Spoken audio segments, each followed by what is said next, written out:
Walang pagsisisi ang teen star na si Pauline Luna sa pagpo-post ng sexy para sa isang men's magazine. Samantala, ibinunyag na rin ni Pauline ang katotohanan sa relasyon nila ni Marvin Agustin. Nagpapatrol si Marie Lozano.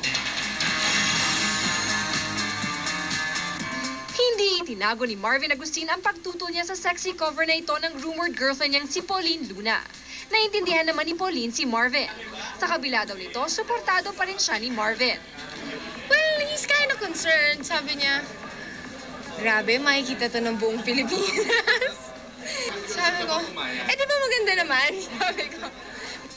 Dahil sa pagiging protective ni Marvin, mas umuho ang balita mag-on sila ni Pauline. Katunayan, binigyan na raw siya ng singsing ni Marvin. Ang dami lang nagsasabi kasi may ring.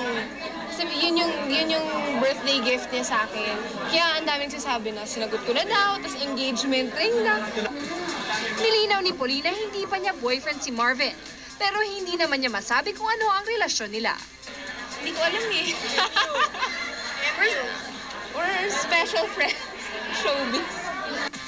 Samantala, kasunod ang pagkalat ng mga paparazzi shots mula sa kanyang sexy pictorial, sinabi ni Pauline na hindi niya pinagsisisihan ang pagpapasexy para sa magazine.